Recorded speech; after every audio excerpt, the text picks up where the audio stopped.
Hi മക്കളെ, എല്ലാ കൂട്ടുകാർക്കും ടെല ക്ലാസിൻ്റെ പുതിയൊരു ഓൺലൈൻ സെഷനിലേക്ക് സ്വാഗതം. ഞാൻ നിങ്ങളുടെ സ്വന്തം വൈശാഖ് സാർ. മക്കളെ, നമ്മൾ നീറ്റിന് വേണ്ടിയുള്ള നമ്മുടെ പഠിത്തം ആരംഭിച്ചു. നമ്മൾ കെമിസ്ട്രിയിലെ 2 ചാപ്റ്റേഴ്സ് കംപ്ലീറ്റ് ചെയ്തു. ഏതൊക്കെ ചാപ്റ്റേഴ്സ് ആയിരുന്നു? Some basic concepts of chemistry എന്ന് പറയുന്ന ചാപ്റ്റർ, സ്ട്രക്ചർ ഓഫ് ആറ്റം എന്ന് പറയുന്ന ചാപ്റ്റർ. ഈ പറയുന്ന 2 പാഠങ്ങൾ നമ്മൾ കംപ്ലീറ്റ് ചെയ്തു. എങ്കിൽ ഇന്ന് നമ്മൾ നമ്മുടെ 3ാമത്തെ ചാപ്റ്റർ സ്റ്റാർട്ട് ചെയ്യുവാണ്. നമ്മുടെ 3ാമത്തെ ചാപ്റ്ററിൻ്റെ പേരെന്താ? Classification of elements and periodicity in properties. ഇതാണ് നമ്മുടെ പാഠം. ഓക്കെ, അപ്പോൾ നമുക്ക് ഇന്ന് ഈ പാഠം നല്ല പോലെ അടിപൊളിയായിട്ട് പഠിക്കാം. ഇനോർഗാനിക് കെമിസ്ട്രിയിൽ ഉൾപ്പെടുന്ന ഒരു പാഠമാണിത്. ഓക്കെ, ഇനി മക്കളെ, പാഠത്തിൻ്റെ പേരിൽ തന്നെയുണ്ട് എന്തൊക്കെ കാര്യങ്ങളാണ് ഈ പാഠത്തിൽ പഠിക്കേണ്ടതെന്നുള്ളത്. Classification of elements and periodicity in properties. എലമെൻറ്റുകളെ നമ്മൾ ക്ലാസിഫൈ ചെയ്യണം. അതിന് ശേഷം അവരുടെ പ്രോപ്പർട്ടീസിനകത്തുള്ള പീരിയോഡിസിറ്റി. എന്താ പീരിയോഡിക് എന്ന വാക്കിൻ്റെ അർത്ഥം? റെഗുലർ ആയിട്ടുള്ള ഇൻ്റർവെല്ലിൽ എന്തെങ്കിലും ഒന്ന് റിപ്പീറ്റ് ചെയ്താൽ അതിനെയാണ് നമ്മൾ എന്തെന്ന് വിളിക്കുന്നത്? പീരിയോഡിക് എന്ന് വിളിക്കുന്നത്. അപ്പോൾ ഈ പറയുന്ന എലമെൻറ്റുകളുടെ സ്വഭാവത്തിൽ കാണപ്പെടുന്ന പീരിയോഡിസിറ്റി എന്തൊക്കെയാണെന്നും ഏതൊക്കെ സ്വഭാവത്തിലാണ് ഒരു പീരിയോഡിസിറ്റി കാണപ്പെടുന്നത് എന്നുള്ള കാര്യങ്ങളൊക്കെ നമുക്ക് നോക്കാനുണ്ട്. ഓക്കെ അല്ലേ? ക്ലിയർ അല്ലേ?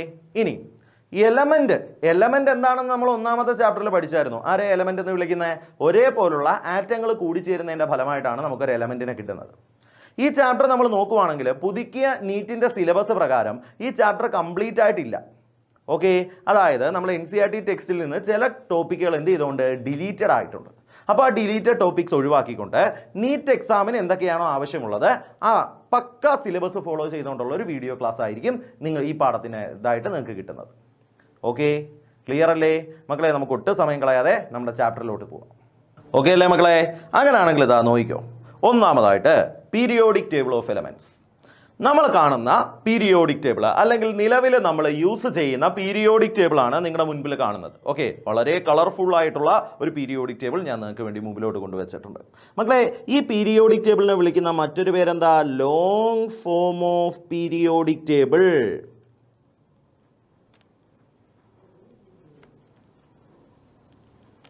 ഈ പീരിയോഡിക് ടേബിൾ നമ്മൾ എന്തെന്ന് വിളിക്കും? Long form of periodic table എന്ന് വിളിക്കും. ഇതിലോട്ട് നമുക്ക് വരാം. നിങ്ങൾ ആദ്യം മനസ്സിലാക്കേണ്ട കാര്യം, ആദ്യമായിട്ട് എലമെന്റുകളെ ക്ലാസിഫൈ ചെയ്യാൻ ശ്രമിച്ചത് ലാവോയിസിയർ എന്ന് പറയുന്ന ആളായിരുന്നു. അപ്പോൾ ആ ഒരു പീരിയോഡിക് ടേബിളിൻ്റെ ഹിസ്റ്ററി, അതിൽ ഏതൊക്കെ പേരുകളാണ്, ആ പേരുകൾ മാത്രം സാർ ജസ്റ്റ് ഒന്ന് പറഞ്ഞു തരാം നിങ്ങൾക്ക്.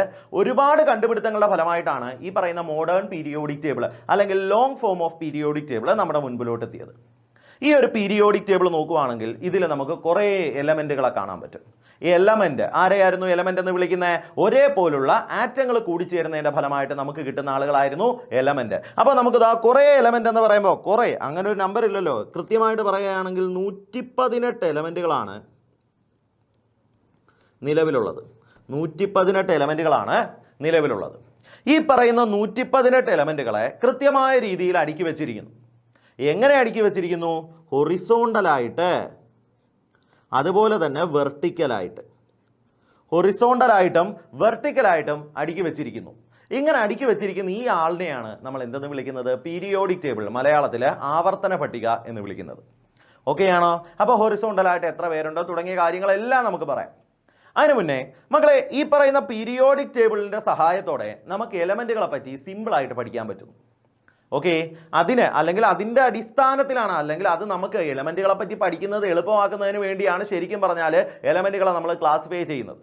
അപ്പോൾ ഏതൊരാളോ ഒരു കൂട്ടം ഒരേ സ്വഭാവമുള്ള ഒരു കൂട്ടം ആളുകൾ നമ്മുടെ മുൻപിലുണ്ടെങ്കിൽ അവരുടെ എല്ലാവരുടെയും കോമൺ ആയിട്ടുള്ള സ്വഭാവം വെച്ച് നമുക്ക് അവരെ ചേർത്ത് പറയാൻ പറ്റും. അതാണ് ക്ലാസിഫിക്കേഷൻ്റെ ഉദ്ദേശം. അവരെ പറ്റി പഠിക്കുന്നത് എളുപ്പമാക്കുക എന്നുള്ളതാണ് എപ്പോഴും ക്ലാസിഫിക്കേഷൻ എന്ന പ്രോസസ്സിൻ്റെ ഉദ്ദേശം. ഓക്കെ ആണേ? ക്ലിയർ ആണേ? അങ്ങനെയാണെങ്കിൽ നമ്മളിവിടെ എലമെന്റുകളെ ക്ലാസിഫൈ ചെയ്യുന്നു. ഈ 118 എലമെന്റുകളും അവരുടേതായിട്ടുള്ള രീതിയിൽ പലതരത്തിലുള്ള സ്വഭാവങ്ങൾ കാണിക്കുന്നവരാണ്. എങ്കിൽ നമ്മൾ അതിനകത്തുള്ള സിമിലാരിറ്റീസ് എല്ലാം ഒരുമിച്ച് ചേർത്ത് ഇവരെ എന്ത് ചെയ്യുന്നു? ഗ്രൂപ്പ് ചെയ്യുന്നു, അല്ലെങ്കിൽ ഇവരെ കൂട്ടിച്ചേർത്ത് വെക്കുന്നു. ഇതാണ് പീരിയോഡിക് ടേബിൾ എന്ന് പറയുന്നത്. ഓക്കെ ആണേ? അപ്പോൾ ഈ 118 എലമെന്റുകളെ നമ്മൾ നോക്കുവാണെങ്കിൽ ഈ എലമെന്റുകളെ നമുക്ക് ഏറ്റവും സിമ്പിളായിട്ട് പല രീതിയിൽ ക്ലാസിഫൈ ചെയ്യാം. ഒന്നാമതായിട്ട് metal, non metal, semi metal അല്ലെങ്കിൽ മെറ്റലോയിഡ് എന്ന രീതിയിൽ ക്ലാസിഫൈ ചെയ്യാം. Okay, metal, non metal, semi metal അല്ലെങ്കിൽ മെറ്റലോയിഡ് എന്ന രീതിയിൽ ക്ലാസിഫൈ ചെയ്യാം. നിങ്ങൾ ഈ പേരുകൾ കേട്ടിട്ടുണ്ട്. ആരെയാ മക്കളെ നമ്മൾ മെറ്റൽ എന്ന് വിളിക്കുന്നത്? മലയാളത്തിൽ നമ്മൾ ലോഹങ്ങൾ എന്ന് പറയും. ഓക്കെ, ആരെയാ മെറ്റൽ എന്ന് വിളിക്കുന്നത്? പണ്ട് കാലത്ത് നമ്മൾ പഠിച്ചിട്ടുണ്ട്. മാലിയബിലിറ്റി കാണിക്കുന്നവർ, ഡക്റ്റിലിറ്റി കാണിക്കുന്നവർ, സൊണോറിറ്റി കാണിക്കുന്നവർ, മെറ്റാലിക് ലസ്റ്റർ ഉള്ളവർ, അങ്ങനെ ഒന്നുമല്ല. നമ്മൾ കെമിക്കൽ പ്രോപ്പർട്ടീസിൻ്റെ അടിസ്ഥാനത്തിലാണ് മെറ്റൽ, നോൺ മെറ്റൽ എന്നൊക്കെ അവരെ തരംതിരിക്കുന്നത്. എങ്ങനെയാണെന്ന് സാർ പറഞ്ഞു തരട്ടെ. ഇതാ ഇത്രയേ ഉള്ളൂ. ഏതൊരാളാണോ ഇലക്ട്രോണിനെ വിട്ടുകൊടുത്ത് പോസിറ്റീവ് ചാർജുള്ള അയോണായിട്ട് മാറുന്നത് അവരെയാണ് മെറ്റൽ എന്ന് വിളിക്കുന്നത്. കെമിക്കൽ റിയാക്ഷനിൽ പങ്കെടുക്കുന്ന സമയത്ത് ഏതൊരാളാണോ ഇലക്ട്രോണിനെ വിട്ടുകൊടുത്ത് പോസിറ്റീവ് ചാർജുള്ള അയോണുകളായിട്ട് മാറുന്നത് അവരെ നമ്മൾ മെറ്റൽ എന്ന് വിളിക്കും. ഓക്കെ ആണോ? അപ്പോൾ രണ്ടാമത്തെ ടൈപ്പ് ആരാ? Non metal. ആരെയാ നോൺ മെറ്റൽ എന്ന് വിളിക്കേണ്ടേ? ഏതൊരാളാണോ ഇലക്ട്രോണിനെ വേടിച്ച് കെമിക്കൽ റിയാക്ഷൻ നടക്കുന്ന സമയത്ത് ഇലക്ട്രോണിനെ വേടിച്ച് നെഗറ്റീവ് ചാർജുള്ള അയോണായിട്ട് മാറുന്നത് അവരെയാണ് നമ്മൾ നോൺ മെറ്റൽ എന്ന് വിളിക്കുന്നത്. ഓക്കെ, ഇത് രണ്ടും മെറ്റലും നോൺ മെറ്റലും മാത്രമല്ല ഉള്ളത്, ഇതിന് രണ്ടിനും ഇന്റർമീഡിയറ്റ് ആയിട്ടുള്ള സ്വഭാവം കാണിക്കുന്ന ചില ആളുകൾ കാണും. അവരെ നമ്മൾ സെമി മെറ്റൽ അല്ലെങ്കിൽ മെറ്റലോയിഡ് എന്ന് വിളിക്കും. ഓക്കെ ആണോ? ക്ലിയർ ആണോ? ഈ കാണുന്ന മോഡേൺ പീരിയോഡിക് ടേബിൾ നിങ്ങൾ നോക്കുവാണെങ്കിൽ ഈ മോഡേൺ പീരിയോഡിക് ടേബിളിൽ അതാ കുറേ എലമെന്റുകൾ ഇങ്ങനെ അടുക്കി വെച്ചിട്ടുണ്ട്. ചുമ്മാ അങ്ങ് വാരി ഇട്ടേക്കുമല്ല, കൃത്യമായ രീതിയിലാണ് മക്കളെ ഇവരെ അടുക്കി വെച്ചിരിക്കുന്നത്. ദാ ഇതുപോലെ ഹൊറിസോണ്ടൽ ആയിട്ടുള്ള അറേഞ്ച്മെന്റുകൾ കാണാൻ പറ്റും മക്കളെ. ഹൊറിസോണ്ടൽ ആയിട്ടുള്ള അറേഞ്ച്മെന്റിനെയാണ് നമ്മൾ പീരീഡ് എന്ന് വിളിക്കുന്നത്. ഹൊറിസോണ്ടൽ ആയിട്ടുള്ള അറേഞ്ച്മെന്റിനെ നമ്മൾ എന്തെന്ന് വിളിക്കുന്നു? പീരീഡ് എന്ന് വിളിക്കുന്നു. ഇനി മുകളിൽ നിന്ന് താഴോട്ട്, അതായത് ഹൊറിസോണ്ടൽ എന്ന് പറയുമ്പോൾ നമ്മൾ എങ്ങനെയാ പറയുന്നത്? ഇടതുനിന്ന് വലത്തോട്ട്, ആ രീതിയിലല്ലേ പറയുന്നത്? ഫ്രം ലെഫ്റ്റ് ടു റൈറ്റ്, ഈ രീതിയിൽ അറേഞ്ച് ചെയ്യുന്നതിനെയാണ് നമ്മൾ ഹൊറിസോണ്ടൽ അറേഞ്ച്മെന്റ്. ഹൊറിസോണ്ടൽ ആയിട്ടുള്ള റോസ് ആയിട്ട് അറേഞ്ച് ചെയ്യുന്നു. ഓക്കെ, നിരകളായിട്ട് അറേഞ്ച് ചെയ്യുന്നു. ഓക്കെ ആണോ? ക്ലിയർ ആണോ? ഇങ്ങനെ അറേഞ്ച് ചെയ്യുന്നതിനെയാണ്, അല്ലെങ്കിൽ ഈ ഒരു അറേഞ്ച്മെന്റിനെ നമ്മൾ പീരീഡ് എന്ന് വിളിക്കും. മോഡേൺ പീരിയോഡിക് ടേബിൾ എടുത്താൽ എത്ര പീരീഡുകൾ? നിലവിലിപ്പോൾ 7 പീരീഡുകളാണുള്ളത്. മോഡേൺ പീരിയോഡിക് ടേബിളിൽ നിലവിൽ എത്ര പീരീഡുകളാണ് ഉള്ളത്? 7 പീരീഡുകളാണുള്ളത്. ഓക്കെ ആണോ? ഇനി ദാ മുകളിൽ നിന്ന് താഴോട്ടുള്ള അറേഞ്ച്മെന്റ് നിങ്ങൾ കാണുന്നില്ലേ മക്കളെ? മുകളിൽ നിന്ന് താഴോട്ടുള്ള വെർട്ടിക്കൽ ആയിട്ടുള്ള അറേഞ്ച്മെന്റ്, ഈ വെർട്ടിക്കൽ ആയിട്ടുള്ള അറേഞ്ച്മെന്റിനെയാണ് നമ്മൾ കോളം എന്ന് വിളിക്കുന്നത്. വെർട്ടിക്കൽ ആയിട്ടുള്ള അറേഞ്ച്മെന്റിനെ എന്തെന്ന് വിളിക്കും? കോളം എന്ന് വിളിക്കും. മോഡേൺ പീരിയോഡിക് ടേബിളിൽ മൊത്തം 18 കോളങ്ങളാണുള്ളത്. ഈ കോളങ്ങളെ നമ്മൾ വിളിക്കുന്ന പേരാണ് ഗ്രൂപ്പ്. ഓക്കെ ആണോ? മോഡേൺ പീരിയോഡിക് ടേബിളിൽ നമ്മൾ മൊത്തത്തിൽ നോക്കുവാണെങ്കിൽ 18 ഗ്രൂപ്പുകളും കാണാൻ പറ്റും. ഓക്കെ ആണോ? ഇതിനെപ്പറ്റി നിങ്ങൾ കേട്ടിട്ടുണ്ട്. ഈ ഓരോ കാര്യത്തിനെ പറ്റി നമ്മൾ ഡീറ്റെയിൽ ആയിട്ട് പറയും കേട്ടോ. ഇനി മറ്റൊരു രീതിയിൽ ചിന്തിക്കുവാണെങ്കിൽ വേറൊരു തരത്തിൽ നമ്മൾ പറഞ്ഞു, ഈ പറയുന്ന ആളുകളെ നമ്മൾ എങ്ങനെയൊക്കെ തരംതിരിക്കും? മെറ്റൽ എന്ന്, നോൺ മെറ്റൽ എന്ന്, സെമി മെറ്റൽ അല്ലെങ്കിൽ മെറ്റലോയിഡ് എന്ന രീതിയിലൊക്കെ നമ്മൾ എലമെന്റുകളെ തരംതിരിക്കും എന്ന് പറയുന്നുണ്ട്. പീരിയോഡിക് ടേബിളിൽ നമ്മൾ കാണുന്ന ഒട്ടുമിക്ക എലമെന്റുകളും മെറ്റലുകളാണ്. ഒട്ടുമിക്ക എലമെന്റുകളും എന്ത് നേച്ചർ കാണിക്കുന്ന ആളുകളാണ്? മെറ്റാലിക് നേച്ചർ കാണിക്കുന്ന ആളുകളാണ്. മക്കളെ ആ കൂട്ടത്തിൽ സാറ് കാണിച്ചു തരാം.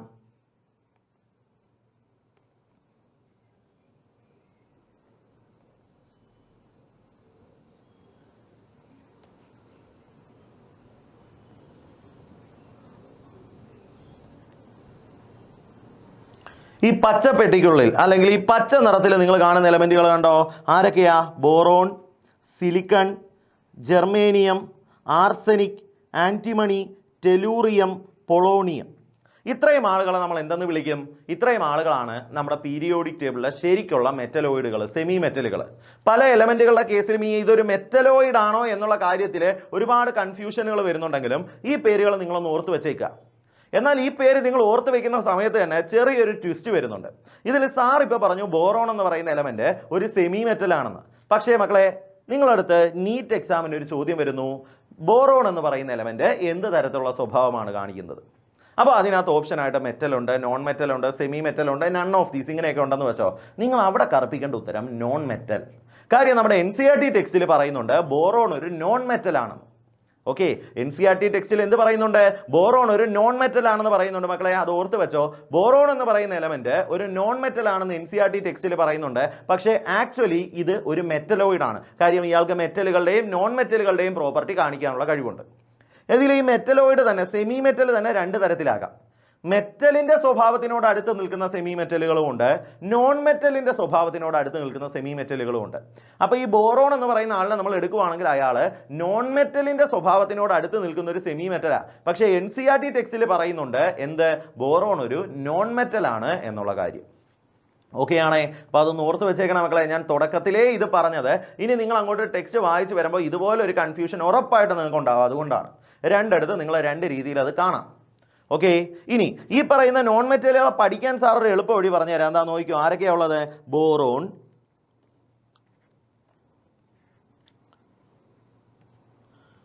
Boron, silicon, germanium, arsenic, antimony. ആന്റിമണിയുടെ ലാറ്റിൻ നെയിം സ്റ്റിബിനം എന്നാണ് മക്കളെ, അതുകൊണ്ടാണ് സിമ്പിൾ SB എന്ന് വന്നത്.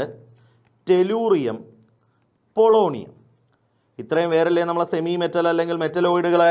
ഇവരുടെ പേര് പഠിക്കാനുള്ള ഒരു എളുപ്പ വഴി എന്ന് പറഞ്ഞാൽ മക്കളെ നിങ്ങളിതാ ഇങ്ങനെ ഒരു കോഡ് ഓർത്താൽ മതി. ബാലികമാരായ സീതയും ഗീതയും ഐശ്വര്യയും സുബിൻ്റെ കൂടെ ട്യൂഷന് പോയി. ഓക്കെ, ഒന്നുകൂടെ കേട്ടെ. ബാലികമാരായ സീതയും ഗീതയും ഐശ്വര്യയും സുബിൻ്റെ കൂടെ ട്യൂഷന് പോയി. ബാലികമാരായ ബി ആരാ? ബോറോൺ. സീതയുടെ SI എടുക്കണം. ഓക്കെ, സീതയ്ക്ക് SC എന്ന് പറഞ്ഞങ്ങ് പോരുത്, സീതയ്ക്ക് SI എന്ന് എടുക്കണം. ഓക്കെ, അപ്പോൾ Sita SI silicon, Gita GE germanium, Aishwarya AS arsenic, arsenic AR. അങ്ങനെ ചിന്തിച്ചങ്ങ് പോരുത് മക്കളെ, AR ആർഗണാണ്. നമ്മളെ പീരിയോഡിക് ടേബിളിലെ എലമെൻറ്റുകളുടെ ആ ഒരു സിമ്പൽ കാണുന്ന സമയത്ത് കുറച്ച് കാര്യങ്ങൾ ചില രീതിയിൽ ചിലപ്പോൾ നമുക്ക് ചില മിസ്റ്റേക്കുകൾ ഉണ്ടാകാൻ സാധ്യതയുണ്ട്. അത് നമ്മൾ ഇവിടെ വെച്ചേ പഠിക്കണം. ഓക്കെ ആണേ. AS ആർസെനിക്കാണ്, ഐശ്വര്യ. സുബിൻ്റെ കൂടെ SB ആൻറ്റിമണി. ആൻറ്റിമണി എന്ന് പറയുന്ന എലമെൻറ്റിൻ്റെ ലാറ്റിൻ നെയിമാണ് സ്റ്റിബിനം. അതിൽ നിന്നാണ് സിമ്പിൾ SC എന്ന് വന്നത്. ട്യൂഷന് TE ഫോർ എന്താ? Tellurium. Okay, PO polonium. Okay ആണോ? ക്ലിയർ ആണോ? ഓക്കെ, ഇനി ബാലികമാരായ സീതയും ഗീതയും ഐശ്വര്യയും സുബിൻ്റെ കൂടെ ടെല്ലയിൽ പോയി എന്ന് നിങ്ങൾക്ക് പറയാം. TE ഫോർ ടെല്ല, അങ്ങനെയും നിങ്ങൾക്ക് പറയാം. ഓക്കെ, ക്ലിയർ ആണേ. അപ്പോൾ ഇങ്ങനെ നമുക്ക് എന്ത് ചെയ്യാൻ പറ്റും? നമ്മുടെ പീരിയോഡിക് ടേബിളിലുള്ള സെമി മെറ്റലുകളെ അല്ലെങ്കിൽ മെറ്റലോയിഡുകളെ ഓർത്തിരിക്കാൻ പറ്റും. ഇനി മക്കളെ സാറ് പറയുന്ന കാര്യം ശ്രദ്ധിക്കണേ. ഇപ്പം നിങ്ങൾ സെമി മെറ്റലുകൾ ആരൊക്കെയാണെന്ന് കണ്ടില്ലേ? ഈ സെമി മെറ്റലിൻ്റെ റൈറ്റ് സൈഡിലോട്ട് നിങ്ങൾ കാണുന്നവരെല്ലാം നോൺ മെറ്റലുകളായിരിക്കും. ഈ സെമി മെറ്റലിൻ്റെ റൈറ്റ് സൈഡിലോട്ട് നിങ്ങൾ കാണുന്ന എലമെൻറ്റുകൾ എന്തായിരിക്കും? നോൺ മെറ്റലുകളായിരിക്കും. ഓക്കെ, ഇനി ഈ സെമി മെറ്റലുകൾ മെറ്റലോയിഡുകളുടെ ലെഫ്റ്റ് സൈഡിൽ നിങ്ങൾ കാണുന്ന ആളുകൾ മെറ്റലുകളുമായിരിക്കും. ഓക്കെ ആണോ? ക്ലിയർ ആണോ? അപ്പോൾ ആ ഒരു കാര്യം കൂടി ഓർത്ത് വെച്ചിരിക്കുക. Boron, silicon, germanium, arsenic, antimony, tellurium, polonium, ഇത്രയും പേരാണ് എന്ത്? സെമി മെറ്റൽ അല്ലെങ്കിൽ മെറ്റലോയിഡുകൾ. ഈ പറയുന്ന മെറ്റലോയിഡുകളുടെ റൈറ്റ് സൈഡിലോട്ട് നമ്മൾ കാണുന്ന ആളുകൾ എന്ത്? നോൺ മെറ്റാലിക് സ്വഭാവം കാണിക്കുന്ന ആളുകളാണ്. എന്ത് സ്വഭാവം കാണിക്കുന്ന ആളുകളാ? നോൺ മെറ്റാലിക് സ്വഭാവം കാണിക്കുന്ന ആളുകളാണ്. എന്നാൽ ഇവരുടെ ലെഫ്റ്റ് സൈഡിലേക്ക് പോയാലോ അവരെല്ലാം മെറ്റാലിക് സ്വഭാവം കാണിക്കുന്ന ആളുകളുമാണ്. ഓക്കെ, ക്ലിയർ ആണേ. ആ ഒരു കാര്യം മക്കൾ ഓർത്ത് വെച്ചേക്കുമല്ലോ. ഇനി നോക്കിക്കഴിഞ്ഞാൽ നമുക്ക് കാണാം, ഞാൻ പറഞ്ഞു മൊത്തത്തിൽ 7 പീരീഡുകളും 18 ഗ്രൂപ്പുകളും ഉണ്ട്. അപ്പോൾ 1 2 3 4 5 6 7 പീരീഡ്. ഓക്കെ ആയി. 18 ഗ്രൂപ്പ്. 1 2 3 തൊട്ട് 12 13 തൊട്ട് 18 18 ഗ്രൂപ്പുകളുമായി. അപ്പോൾ നിങ്ങൾ നോക്കാൻ നേരം എന്താ? താഴെ ഒരു 2 പീസ് കിടക്കുന്നതായിട്ട് കാണാൻ പറ്റും. ഇതെന്ത് സാധനം എന്ന് നിങ്ങൾ ഓർത്ത് ഒരു ഡൗട്ട് വരാൻ സാധ്യതയുണ്ട്. അവിടെയും ടെൻഷൻ ഒന്നും ആവണ്ട മക്കളെ, ഇത് ഈ പീരിയോഡിക് ടേബിളിൽ തന്നെ ഉള്ളതാണ്. ഈ പീരിയോഡിക് ടേബിളിൽ നിന്ന് അടർത്തിയെടുത്ത ഒരു ഏട് എന്നൊക്കെ നമ്മൾ സിനിമയിൽ പറയുന്ന കേൾക്കത്തില്ലേ? അതുപോലുള്ള ഒരു സാധനമാണിത്. അതായത് നമ്മൾ ശരിക്കും പറയാനാണെങ്കിൽ ഈ പീരിയോഡിക് ടേബിളിൽ 18 ഗ്രൂപ്പുകളും 7 പീരീഡുകളും ഉണ്ട്. എന്നാൽ അതിൽ 6ാമത്തെ പീരീഡ് നോക്കണേ മക്കളെ. 1 2 3 4 5 6 7 6ാമത്തെ പീരീഡിലും 7ാമത്തെ പീരീഡിലുമായിട്ട് ഇരിക്കേണ്ട ചില എലമെൻറ്റുകളാണ് ഈ താഴെ കാണുന്നത്. ഓക്കെ, അത് അവരുടെ അറ്റോമിക് നമ്പറൊക്കെ നോക്കുമ്പോൾ നമുക്ക് വഴിയേ മനസ്സിലായിക്കോളും. ക്ലിയർ ആണോ? ഓക്കെ ആണോ? അപ്പോൾ മക്കളെ ആ കാര്യം കൂടി ഒന്ന് ഓർത്ത് വെച്ചേക്കണേ. ക്ലിയർ ആണേ? ഓക്കെ ആണേ. ഇനി ഈ പറയുന്ന പീരിയോഡിക് ടേബിളിൻ്റെ ക്ലാസിഫിക്കേഷൻ ഒക്കെ ഉണ്ട്. ഇവരെ നമ്മൾ വ്യത്യസ്ത ബ്ലോക്കുകളായിട്ടൊക്കെ തരംതിരിക്കുന്നു എന്നുള്ളത് അത് അവരുടെ ഇലക്ട്രോണിക് കോൺഫിഗറേഷൻ വെച്ചിട്ടാണ് പറയേണ്ടത്. എന്നാൽ ഇപ്പോൾ നമുക്ക് നിലവിൽ ഇലക്ട്രോണിക് കോൺഫിഗറേഷൻ എഴുതാൻ അറിയാം. കാരണം സ്ട്രക്ചർ ഓഫ് ആറ്റം എന്ന് പറയുന്ന പാഠത്തിൽ നിങ്ങളെ ഞാൻ പഠിപ്പിച്ചിട്ടുണ്ട് എങ്ങനെയാണ് ഒരു എലമെൻറ്റിൻ്റെ ഇലക്ട്രോണിക് കോൺഫിഗറേഷൻ എഴുതേണ്ടത്, അതുമായിട്ട് ബന്ധപ്പെട്ട നിയമങ്ങൾ എന്തൊക്കെയാണ്, ഏതൊക്കെ നിയമങ്ങൾ അനുസരിച്ച് വേണം നമ്മളിത് ചെയ്യാൻ തുടങ്ങിയ കാര്യങ്ങളെല്ലാം നമുക്കറിയാം. ഓക്കെ, അപ്പോൾ പീരിയോഡിക് ടേബിൾ നമ്മൾ 4 ബ്ലോക്കുകളായിട്ടൊക്കെ തരംതിരിക്കാറുണ്ട്. S block elements, P block elements, D block elements, F block elements.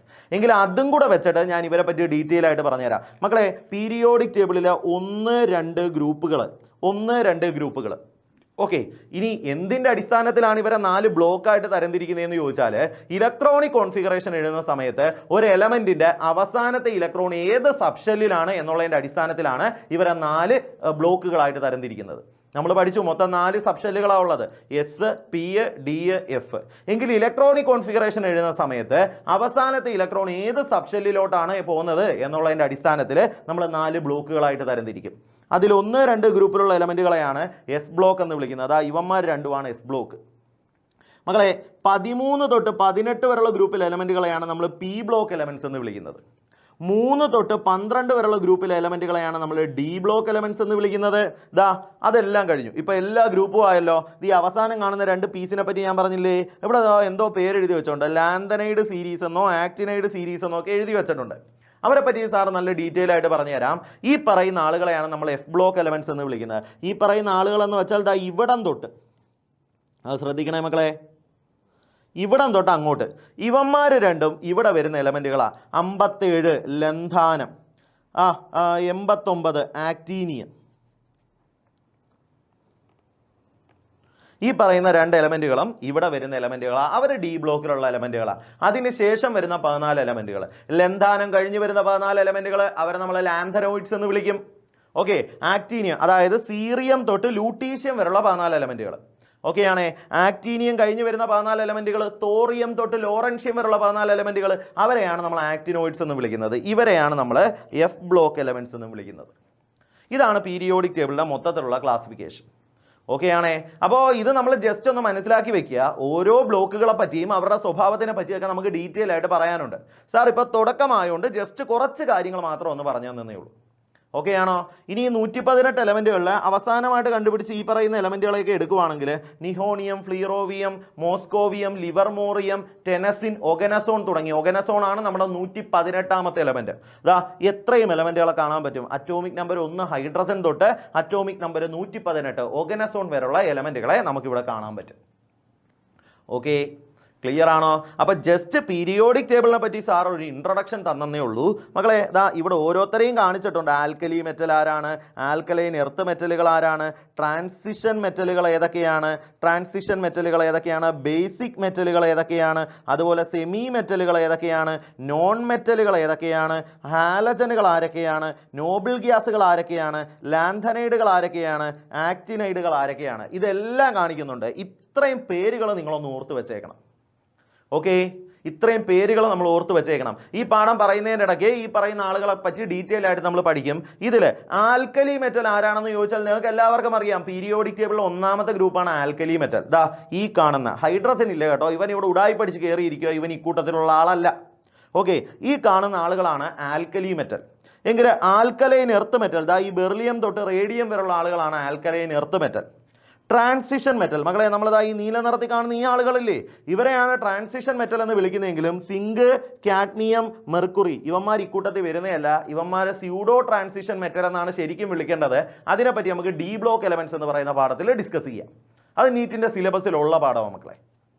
Okay, അതുപോലെ തന്നെ ബേസിക് മെറ്റൽ, അതായത് ബേസിക് ക്യാരക്ടർ കാണിക്കുന്ന മെറ്റലുകൾ ഏതൊക്കെയാണ്? അതാ ഈ കാണുന്നവന്മാരെല്ലാം ബേസിക് ക്യാരക്ടർ കാണിക്കുന്ന മെറ്റലുകൾ. Aluminium, gallium, indium, thallium, nihonium, അതുപോലെ tin, lead. Tin SN, symbol SN എന്നാണ് കേട്ടോ, Latin name stannum. Lead PB എന്നാണ്, Latin name plumbum. Flerovium, bismuth, moscovium, livermorium തുടങ്ങിയ ആളുകളൊക്കെ എടുത്താൽ ഇവർ ബേസിക് ക്യാരക്ടർ കാണിക്കുന്ന മെറ്റലാണ്. ഇവർ മെറ്റൽ തന്നെ, അതിൽ ഡൗട്ടൊന്നുമില്ല. പക്ഷേ ഇവരുടെ സ്വഭാവം കൂടുതൽ എന്തിലോട്ട്, കുറച്ച് ബേസിക് ക്യാരക്ടർ അല്ലെങ്കിൽ നോൺ മെറ്റാലിക് സ്വഭാവം കൂടുതലായിട്ട് കാണിക്കാനുള്ള ടെൻഡൻസി ഇവർക്കുണ്ട്. But still they are metals. Okay, അതങ്ങനെയാണ് മക്കളെ. അതിനെപ്പറ്റി ഞാൻ പറയാം, അതിലോട്ട് വരാം. അതുപോലെ തന്നെ നോൺ മെറ്റലുകളെ കാണാൻ പറ്റും. നീല നിറത്തിൽ ഇവിടെ ഉണ്ട്, ഇവിടെ ഒരുത്തനും കൂടെ ഉണ്ട് കേട്ടോ, ഇവരെ നിങ്ങൾ ശ്രദ്ധിക്കണേ. പിന്നെ ഈ കാണുന്ന ഹാലജനും നോബിൾ ഗ്യാസുകളും ഒക്കെ നോൺ മെറ്റലുകളാണ് കേട്ടോ. ഹാലജനുകളെ കാണാൻ പറ്റും. ഈ കാണുന്ന ആളുകളാണ് ഹാലജനുകൾ. Fluorine, chlorine, bromine, iodine, astatine, tennessine. Okay, അവരെ പറ്റി നമുക്ക് പഠിക്കാം. അതിനുശേഷം നോബിൾ ഗ്യാസുകളെ കാണാൻ പറ്റും. Noble gas, inert gas. Okay, അവരെ പറ്റി 1-2 കാര്യങ്ങൾ നമുക്ക് പറയാനുണ്ട്. ഓക്കെ, നോബിൾ ഗ്യാസുകളെ പറ്റി പഠിക്കാം. Helium, neon, argon, krypton, xenon, radon, oganesson. Okay, പിന്നെ ലാന്തനൈഡുകളെ കാണാൻ പറ്റും. സീറിയം തൊട്ട് ലൂട്ടീഷ്യം വരെയുള്ള എലമെന്റുകൾ. ആക്ടിനൈഡുകളെ കാണാൻ പറ്റും. തോറിയം തൊട്ട് ലോറൻഷ്യം വരെയുള്ള എലമെന്റുകൾ. ഇത്രയും ആളുകളാണ് നമ്മുടെ പീരിയോഡിക് ടേബിളിലുള്ളത്. ഓക്കെ, അപ്പോൾ ഇവരെ എല്ലാവരെയും പറ്റി നമ്മൾ നല്ലപോലെ മനസ്സിലാക്കി വെച്ചേക്കണം. ക്ലിയർ ആണോ? ഇനി ഒരു കാര്യം കൂടെ സാർ പറഞ്ഞു തരാം മക്കളെ. നമ്മൾ നേരത്തെ പറഞ്ഞായിരുന്നു ഈ പച്ച നിറത്തിൽ നമ്മൾ കാണുന്ന ആരാണ്? മെറ്റലോയിഡുകളാണ്, സെമി മെറ്റലുകളാണ്. അതിന് തൊട്ട് മുന്നേ, അതായത് മെറ്റലോയിഡുകളുടെ ലെഫ്റ്റ് സൈഡ് നമ്മൾ നോക്കുവാണെങ്കിൽ മെറ്റലുകളെ കാണാൻ പറ്റും. റൈറ്റ് സൈഡിൽ നമ്മൾ നോക്കിക്കഴിഞ്ഞാൽ നോൺ മെറ്റലുകളെ കാണാൻ പറ്റും. ഇങ്ങനെ സാറ് പറഞ്ഞായിട്ട് മക്കൾ ഓർക്കുന്നില്ലേ?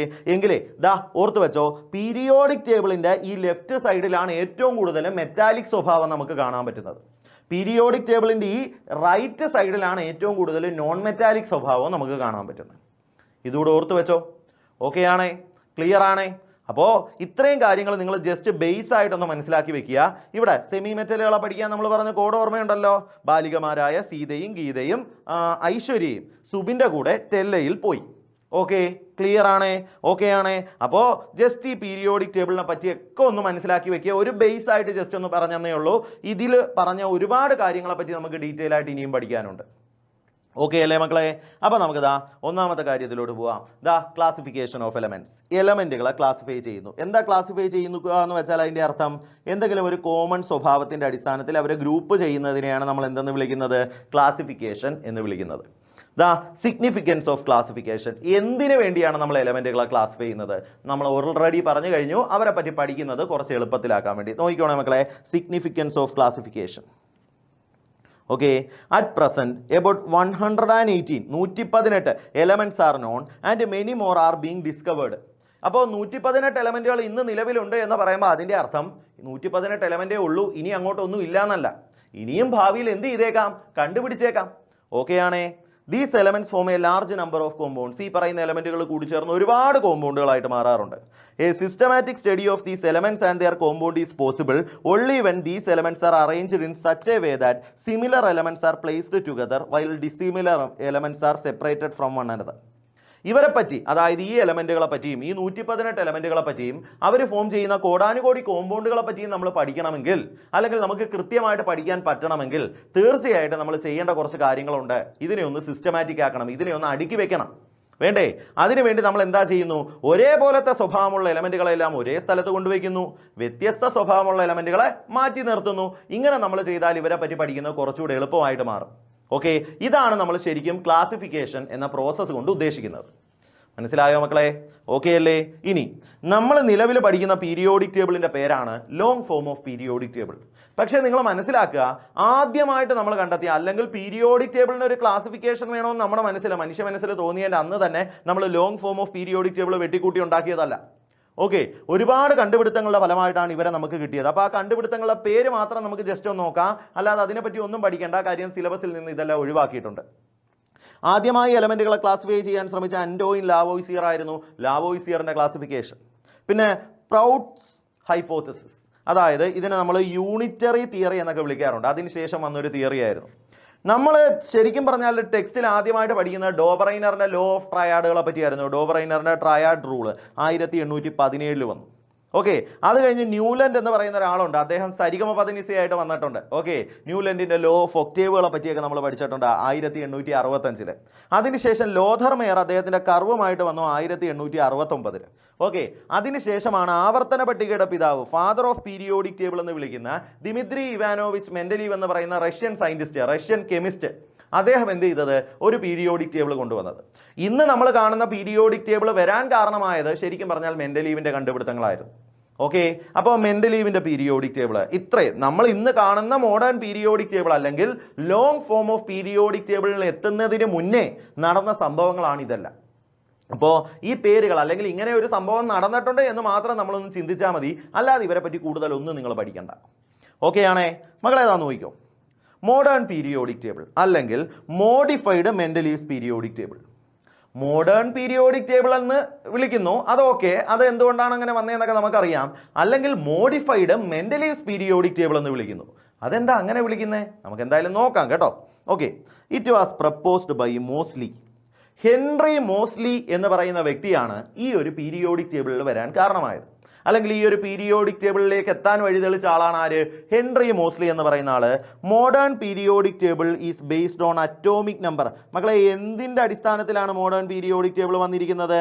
അറ്റോമിക് നമ്പറിന്റെ അടിസ്ഥാനത്തിലാണ് മോഡേൺ പീരിയോഡിക് ടേബിൾ വന്നിരിക്കുന്നത്. അറ്റോമിക് നമ്പറിനെ നമ്മൾ സെഡ് കൊണ്ട് കാണിക്കും. എന്താണ് മക്കളെ അറ്റോമിക് നമ്പർ എന്ന് വെച്ചാൽ? It is the total number of protons in an atom or total number of electrons in the free state of an atom.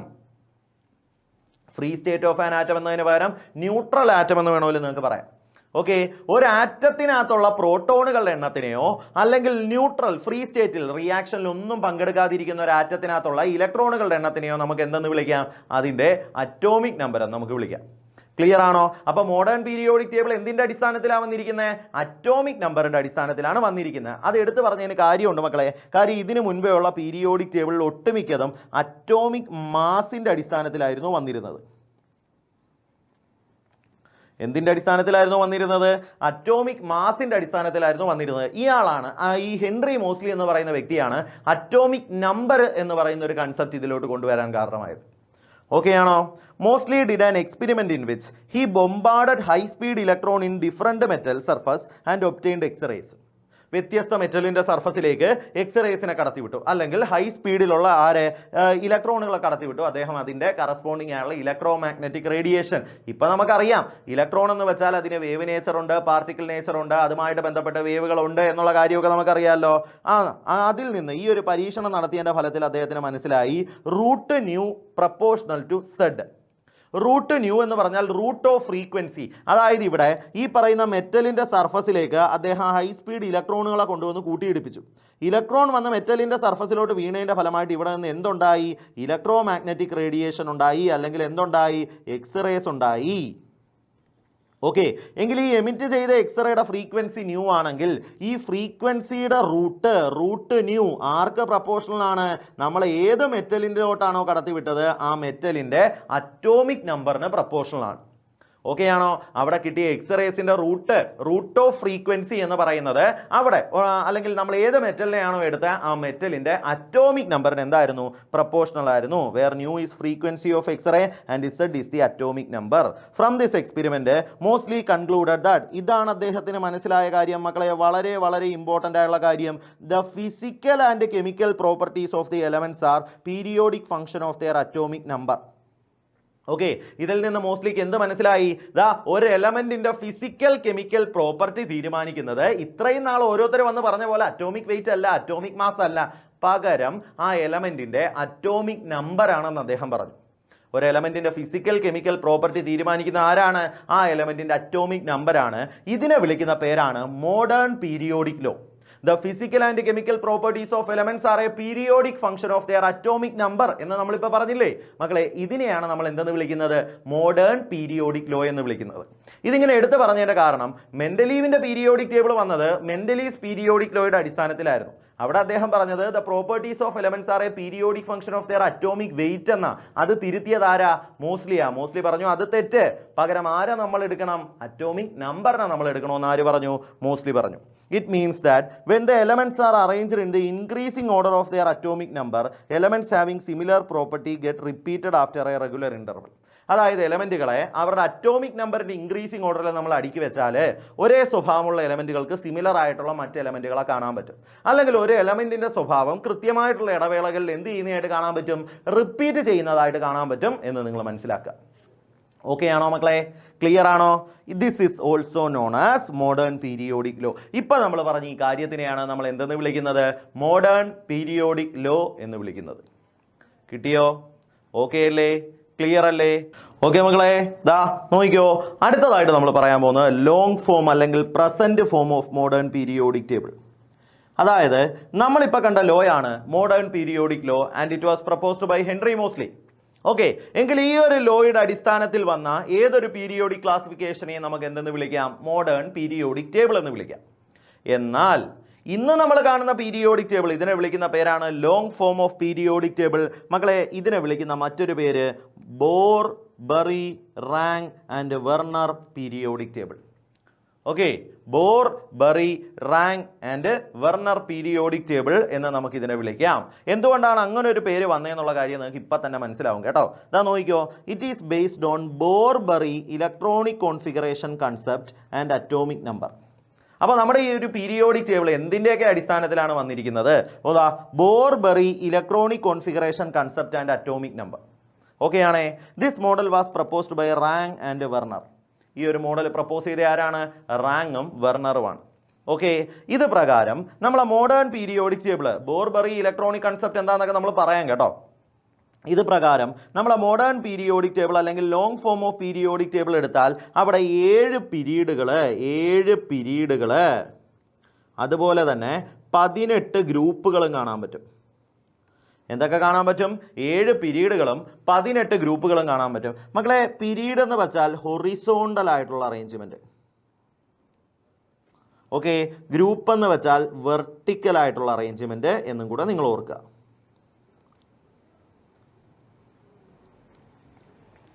Okay, according to IUPAC, 18 vertical columns are named as first to 18th group. 18 vertical കോളങ്ങൾ അവരെ നമ്മൾ 1 തൊട്ട് 18 വരെ എന്നുള്ള രീതിയിൽ ഗ്രൂപ്പുകളായിട്ട് കണക്കാക്കുന്നു. Okay, elements belonging to same group have same number of electrons in the outermost shell, so their properties are similar.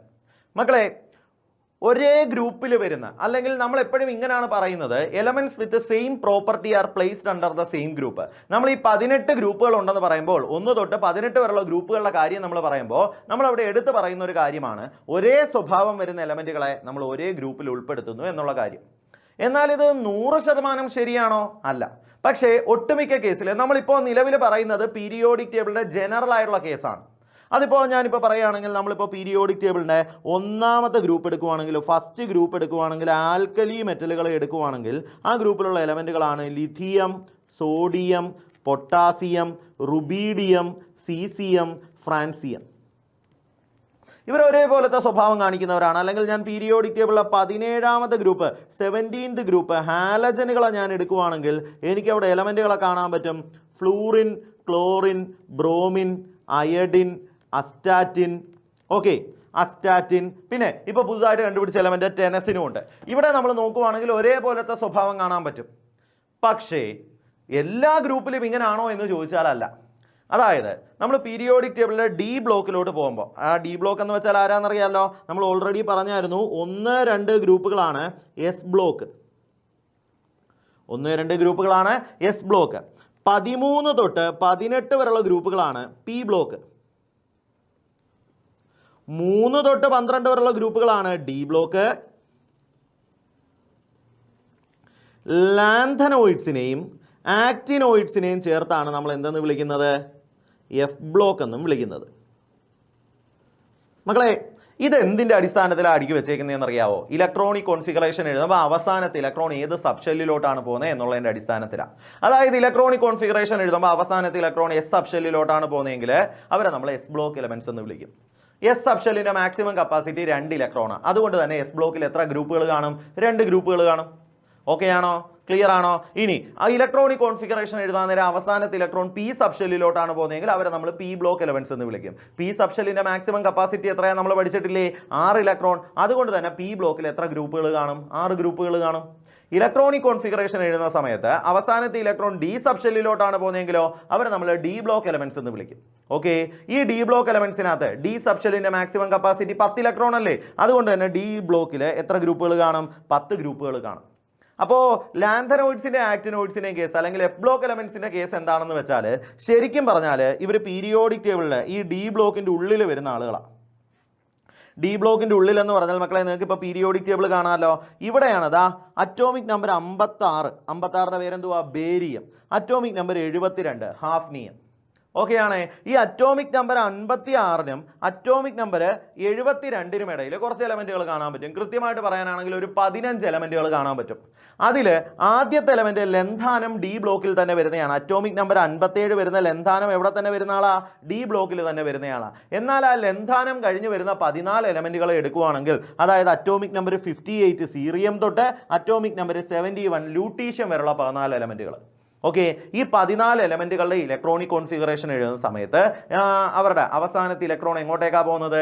F സബ്ഷെല്ലിലോട്ടാണ് പോകുന്നത്. Anti penultimate F subshell എന്ന് നമ്മൾ പറയും. അതെന്താണെന്നൊക്കെ വഴിയേ പറയാം. ഓൾറെഡി നമുക്കറിയാം. അതൊന്ന് നമ്മൾ ആ ടേം ഒന്ന് പറഞ്ഞാൽ മതി. ഓക്കെ, ആന്റി പെനൾട്ടിമേറ്റ് എന്താണെന്നൊക്കെ സാറ് നിങ്ങൾക്ക് കഴിഞ്ഞ ലെക്ചറിൽ പറഞ്ഞു തന്നിട്ടുണ്ട്. കഴിഞ്ഞ ചാപ്റ്ററിൽ പറഞ്ഞു തന്നിട്ടുണ്ട്. ഓക്കെ ആണോ? അപ്പോൾ നമുക്ക് എന്ത് കിട്ടും? ലാന്തനോയിഡ്സ് കിട്ടും. ലെന്താനം കഴിഞ്ഞ് വരുന്ന 14 പേരെയാണ് നമ്മൾ എന്തെന്ന് വിളിക്കുന്നത്? ലാന്തനോയിഡ്സ് എന്ന് വിളിക്കുന്നത്. ബട്ട് ഈ ലെന്താനം എന്ന് പറയുന്ന ആൾ പ്രോപ്പർട്ടിക്ക് കൂടുതൽ സിമിലാരിറ്റി കാണിക്കുന്ന ബാക്കിയുള്ള ഈ സീറിയം തൊട്ട് ലൂട്ടീഷ്യം വരെയുള്ള ആളുകളുമായിട്ടായിരിക്കും. അതുകൊണ്ടാണ് ലെന്താനത്തിനെ നമ്മൾ ഇതിൻ്റെ കൂടെ എഴുതിയിരിക്കുന്നത്. പ്രോപ്പർട്ടിക്ക് സിമിലാരിറ്റി ഉണ്ട് എന്നുള്ള കാര്യം എല്ലാ സത്യം തന്നെ. എന്ന് പറഞ്ഞാൽ ലെന്താനം ഒരിക്കലും എഫ് ബ്ലോക്ക് എലമെന്റ് അല്ല. സീറിയം തൊട്ട് ലൂട്ടീഷ്യം വരെയുള്ള 14 പേരാണ് എഫ് ബ്ലോക്ക് എലമെന്റ്സ്. ലെന്താനം എവിടെ വരുന്ന എലമെന്റാ? ഡി ബ്ലോക്കിൽ വരുന്ന എലമെന്റാ. ഇതേപോലെ തന്നെ നമ്മൾ തൊട്ട് താഴെ നോക്കുവാണെങ്കിൽ മക്കളെ 7ാമത്തെ പീരീഡ് നോക്കിയേ. Atomic number 88. 88ാമത്തെ എലമെന്റിന്റെ പേരാണ് റേഡിയം. അത് കഴിഞ്ഞ് നിങ്ങൾ ആരെയാണ് കാണുന്നത്? അറ്റോമിക് നമ്പർ 104 റുദർഫോഡിയമാണ് നിങ്ങൾ കാണുന്നത്. അപ്പോൾ ഇതിൻ്റെ ഇടയിലും ഒരു 15 എലമെൻറ്റുകൾ മിസ്സിംഗ് ആണ്. അതിൽ ആദ്യത്തെ എലമെൻറ്റ് അറ്റോമിക് നമ്പർ 89 ആക്ടീനിയം എന്ന് പറയുന്ന എലമെൻറ്റിനെ നമ്മൾ നോക്കുകയാണെങ്കിൽ ഈ ആക്ടീനിയം എന്ന് പറയുന്ന എലമെൻറ്റ് ശരിക്കും എവിടെ വരേണ്ട എലമെൻറ്റാ? ഡി ബ്ലോക്കിൽ വരുന്ന എലമെൻറ്റാണ്. അതായത് 7ാമത്തെ പീരീഡിൽ 3ാമത്തെ ഗ്രൂപ്പിൽ വരുന്ന എലമെൻറ്റാണ്. ഈ ആക്ടീനിയം കഴിഞ്ഞ് വരുന്ന 14 എലമെൻറ്റുകൾ ആരൊക്കെയാണ് മക്കളെ? അറ്റോമിക് നമ്പർ 90 തോറിയം തൊട്ട് അറ്റോമിക് നമ്പർ 103 ലോറൻഷ്യം വരെയുള്ള 14 എലമെൻറ്റുകൾ. ഇവരെവിടാ വരേണ്ടത്? ഇവരുടെ അവസാനത്തെ ഇലക്ട്രോൺ എഫ് സബ്ഷെല്ലിലോട്ടാണ് പോകുന്നത്. അതുകൊണ്ട് തന്നെ നേരത്തെ പറഞ്ഞ പോലെ ആൻറ്റി പെനൽറ്റിമേറ്റ് എഫ് സബ്ഷെല്ലിലോട്ടാണ് പോകുന്നത്. അതുകൊണ്ട് തന്നെ ഇവരെ നമുക്ക് എന്തെന്ന് വിളിക്കാം? എഫ് ബ്ലോക്ക് എലമെൻറ്റ്സ് എന്ന് വിളിക്കാം. ക്ലിയർ ആണോ? അപ്പോൾ അതാണ് ലാന്തനോയിഡ്സും ആക്ടിനോയിഡ്സും എഫ് ബ്ലോക്ക് എലമെൻറ്റ്സ് എന്ന രീതിയിൽ അറിയപ്പെടാനുള്ള കാരണം. അല്ലെങ്കിൽ അവർ ആ ഒരു പേര് പറഞ്ഞിട്ട് ഇങ്ങനെ സെപ്പറേറ്റ് ആയിട്ട് താഴോട്ട് മാറ്റിയെടുത്ത് വെച്ച് എഴുതിയിരിക്കുന്നതിൻ്റെ പിന്നിലെ കാര്യം അതാണ്. ഇനി എസ് ബ്ലോക്കിനെയും പി ബ്ലോക്കിനെയും ചേർത്ത് നമ്മൾ വിളിക്കുന്ന ഒരു പേരുണ്ട് മക്കളെ, റെപ്രസെൻറ്റേറ്റീവ് എലമെൻറ്റ്സ് എന്ന് വിളിക്കാറുണ്ട്. ഡി ബ്ലോക്കിനെ ട്രാൻസിഷൻ എലമെൻറ്റ്സ് എന്നും എഫ് ബ്ലോക്കിനെ ഇന്നർ ട്രാൻസിഷൻ എലമെൻറ്റ്സ് എന്നും ഒക്കെ നമ്മൾ വിളിക്കാറുണ്ട്. ഓക്കെ ആണോ? ക്ലിയർ ആണോ? അതും കൂടെ ഒന്ന് ഓർത്ത് വെച്ചേക്കണേ. അപ്പോൾ മോഡേൺ പീരിയോഡിക് ടേബിൾ, ഇതിനെ വിളിക്കുന്ന മറ്റൊരു പേരാണ് Bohr, Bury, Rang and Werner periodic table. ഇത് എന്തിൻ്റെ അടിസ്ഥാനത്തിലാണ്? മോഡേൺ പീരിയോഡിക് ലോയുടെ അടിസ്ഥാനത്തിലാണ്. ഓക്കെ, ഇനി 7 പീരീഡുകളും 18 ഗ്രൂപ്പുകളുമാണ് ഇവിടെ ഉള്ളത്. ക്ലിയർ ആണോ? ഓക്കെ ആണോ? ഇതാ നോക്കിയേ മക്കളെ, the correlation between group in long form of periodic table and Mendeleev's periodic table. ഇപ്പം നമ്മൾ കാണുന്നില്ലേ, അല്ലെങ്കിൽ നമ്മൾ ഉപയോഗിക്കുന്നില്ലേ long form of periodic table? ഇതും മെൻഡലീവിൻ്റെ പീരിയോഡിക് ടേബിളും തമ്മിലുള്ള ആ ഒരു കോറിലേഷൻ എന്താണെന്നുള്ളത് നമുക്ക് ജസ്റ്റ് ഒന്ന് നോക്കാം. ഓക്കെ മക്കളെ, ദാ മെൻഡലീവിൻ്റെ പീരിയോഡിക് ടേബിൾ നമ്മൾ എടുക്കുന്ന സമയത്ത് അതിലാകെ 8 ഗ്രൂപ്പുകളായിരുന്നു ഉള്ളത്. മെൻഡലീവിൻ്റെ പീരിയോഡിക് ടേബിളിൽ എത്ര ഗ്രൂപ്പുകളെ ഉള്ളായിരുന്നു? 8 ഗ്രൂപ്പുകളെ ഉള്ളായിരുന്നു. എന്നാൽ മോഡേൺ പീരിയോഡിക് ടേബിളിൽ എത്ര ഗ്രൂപ്പുകളുണ്ട്? 18 ഗ്രൂപ്പുകളുണ്ട്. അപ്പോൾ ആ ഒരു നമ്പർ അങ്ങോട്ട് കറക്റ്റ് ആവുന്നില്ല അല്ലേ? കൃത്യമായിട്ട് കാണിച്ചു തരാം. എന്താ നോക്കിക്കോ. നമ്മളെ മോഡേൺ പീരിയോഡിക് ടേബിളിലുള്ള 1, 2, 3, 4, 5, 6, 7, 8, 9, 10, 11, 12, 13, 14, 15, 16. ഓക്കെ, ഇതാ ഇത് ഞാനൊന്ന് നീട്ടി അങ്ങ് എഴുതുവാണേ. ഇതാ നോക്കിക്കോ നിങ്ങൾ. 5, 6, 7.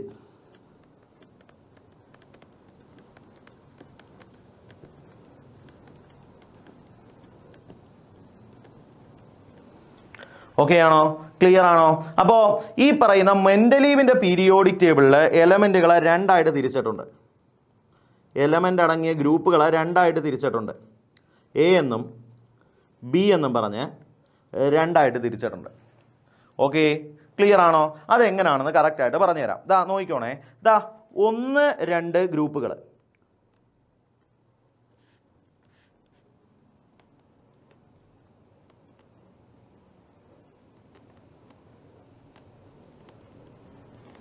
ഒന്ന് 2 ഗ്രൂപ്പുകൾ, 1 എയും 2 എയും.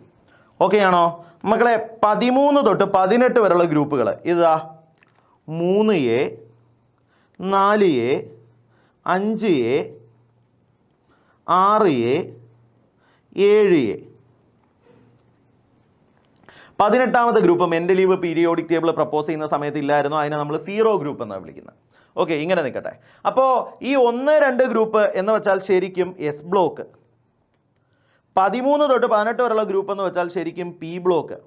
മക്കളെ, പീരിയോഡിക് ടേബിളിലുള്ള മുഖ്യധാര എലമെൻറ്റുകളാണ് ഈ എസ് ബ്ലോക്കിലും പി ബ്ലോക്കിലും കാണുന്ന എലമെൻറ്റുകൾ. അതുകൊണ്ടാണ് നമ്മൾ അവരെ ശരിക്കും റെപ്രസെൻറ്റേറ്റീവ് എലമെൻറ്റ്സ് എന്ന് വിളിക്കുന്നത്. ഓക്കെയാണ്. ഈ പറയുന്ന എസ് ബ്ലോക്കും പി ബ്ലോക്കിലുമുള്ള പ്രധാനപ്പെട്ട ആളുകളെയാണ് നമ്മൾ എ എന്ന് പറയുന്ന ഗ്രൂപ്പിനകത്ത് ഉൾപ്പെടുത്തിയിരിക്കുന്നത്.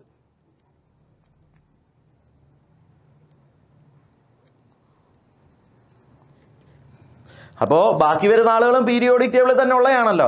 അവന്മാർക്ക് നമ്മൾ അത്ര കൺസിഡറേഷൻ കൊടുക്കാതെ എന്ത് ചെയ്തു? മെൻഡലീവ് അതിനെ ബി എന്ന് പറയുന്ന കാറ്റഗറിയിലോട്ട് ഉൾപ്പെടുത്തി. അപ്പോൾ ബി എന്ന് പറയുന്ന കാറ്റഗറിയിൽ വരുന്ന ആളുകൾ ആരൊക്കെയാണെന്ന് നോക്കണേ. ഇതാ ഇവിടെ നമുക്ക് കാണാം. 13ാമത്തെ ആൾ, അവസാനത്തെ ഡിജിറ്റ് എടുത്താൽ മതി. 13ാമത്തെ ആൾ ഇതാ 3B. 13ാമത്തെ ആൾ 3B. 14ാമത്തെ ആൾ അല്ലെങ്കിൽ 3ാമത്തെ ആൾ 3B. 4ാമത്തെ ആൾ 4B. 5ാമത്തെ ആൾ 5B. 6ാമത്തെ ആൾ 6B. 7ാമത്തെ ആൾ 7B. ഓക്കെ ആണോ? അപ്പോഴാണ് 8, 9, 10 എന്ന് പറഞ്ഞ് 3 പേര് വന്നിരിക്കുന്നത്. ഈ 8, 9, 10നെ അദ്ദേഹം എന്ത് മൊത്തത്തിൽ 8ാമത്തെ ഗ്രൂപ്പായിട്ട് അങ്ങ് പെടുത്തി. 8നെയും 9നെയും 10നെയും മൊത്തത്തിൽ എന്തായിട്ട് അങ്ങ് പെടുത്തി? 8ാമത്തെ ഗ്രൂപ്പായിട്ട് അങ്ങ് പെടുത്തി. ഓക്കെ ആണോ? ക്ലിയർ ആണോ? അപ്പോൾ ഇനിയും 11ഉം 12ഉം ഇല്ലേ?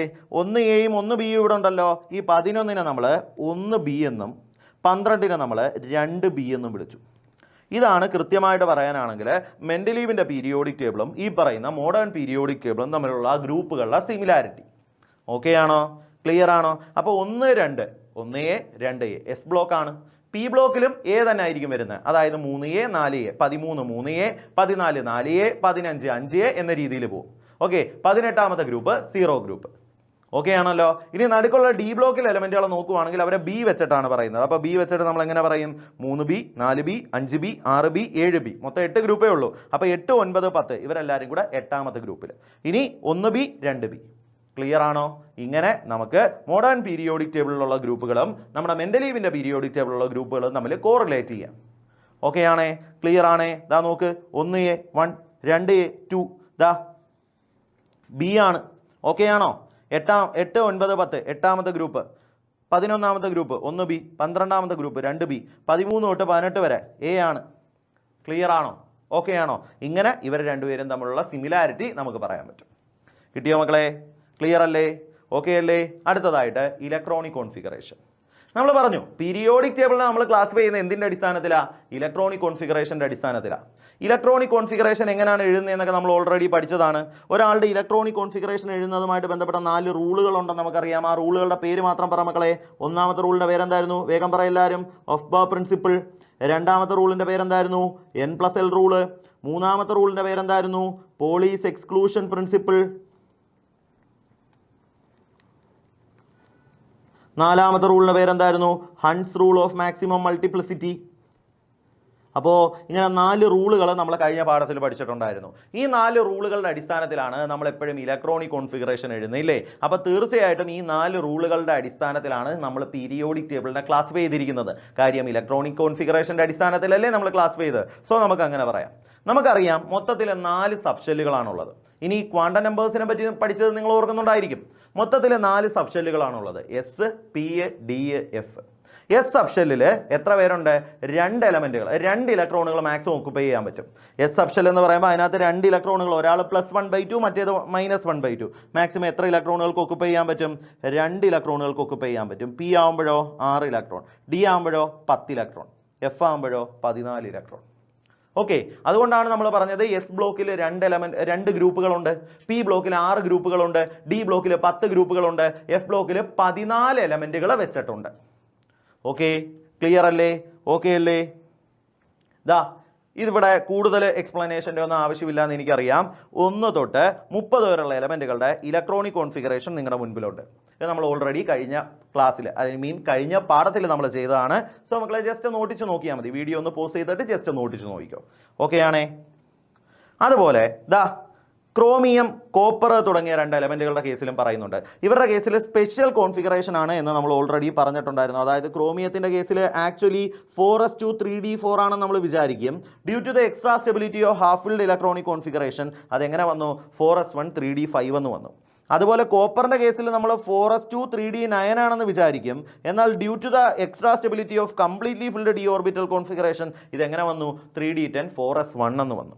ഓക്കെ, അപ്പോൾ ഇലക്ട്രോണിക് കോൺഫിഗറേഷനൊക്കെ എഴുതാനൊക്കെ എല്ലാവർക്കും നല്ലപോലെ അറിയാമല്ലോ. അങ്ങനെയാണെങ്കിൽ നമുക്ക് ഇപ്പോൾ ഇതുവരെ പറഞ്ഞ കാര്യങ്ങളുമായിട്ട് ബന്ധപ്പെട്ട കുറച്ച് ചോദ്യങ്ങളും കൂടെ ചെയ്തു നോക്കാം. ഓക്കെ അല്ലേ മക്കളെ? ഓക്കെ മക്കളെ, നമുക്ക് ക്വസ്റ്റ്യനിലോട്ട് പോവാം. ഇതാ 1ാമത്തെ ക്വസ്റ്റ്യൻ നോക്കിയേടാ.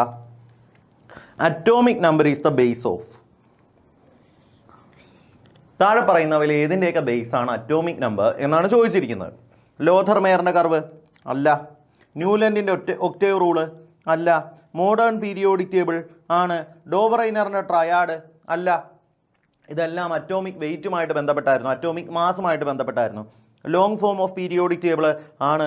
അപ്പോൾ atomic number is the base of modern periodic table ശരിയാണ്. Long form of periodic table ശരിയാണ്. സി ആൻഡ് ഡി ഓപ്ഷൻ 2 ആണ് നമ്മുടെ ശരി ഉത്തരം. കിട്ടിയോ? ഓക്കെ അല്ലേ? ക്ലിയർ അല്ലേ? അടുത്ത ക്വസ്റ്റ്യൻ നോക്ക്. Which of the following type of elements were introduced in Moseley's periodic table? Henry മോസ്ലിയുടെ മോഡേൺ പീരിയോഡിക് ടേബിളിലോട്ട് ഇൻട്രൊഡ്യൂസ് ചെയ്ത ആരേക്ക്? അതായത് മെൻഡലീവിൻ്റെ പീരിയോഡിക് ടേബിളിൽ ഇല്ലാതിരുന്ന എന്നാൽ മോസ്റ്റ്ലി ഇൻക്ലൂഡ് ചെയ്ത ആളുകൾ ആരെ എന്ന് ചോദിച്ചാൽ നമുക്ക് പറയാം inert gas elements.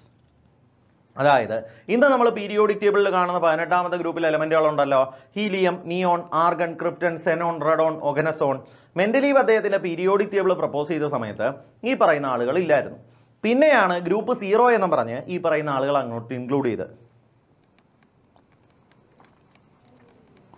Zero group എന്നായിരുന്നു മെൻഡലീവിൻ്റെ പീരിയോഡിക് ടേബിളിൽ ഇല്ലാതിരുന്ന, എന്നാൽ മോസ്ലിയുടെ പീരിയോഡിക് ടേബിളിലോട്ട് പുതുതായിട്ട് കടന്നു വന്ന ആളുകളുടെ പേര് കേട്ടോ, ഇനേർട്ട് ഗ്യാസ് എലമെൻറ്റ്സ്. ഓക്കെ ആണേ, ക്ലിയർ ആണേ. അടുത്തത്, which statement is wrong for the long form of periodic table? Long form of periodic ടേബിളുമായിട്ട് ബന്ധപ്പെട്ട് തെറ്റായ സ്റ്റേറ്റ്മെൻറ്റ് ഏതാണ്? Number of periods are 7 and groups are 18. 7 പീരീഡുകൾ 18 ഗ്രൂപ്പ്. ശരിയാണ്. തെറ്റായ സ്റ്റേറ്റ്മെൻ്റ് ആണ് മക്കളെ ചോദിച്ചിരിക്കുന്നത്. Number of valence shell electron in a period are same. തെറ്റല്ലേ?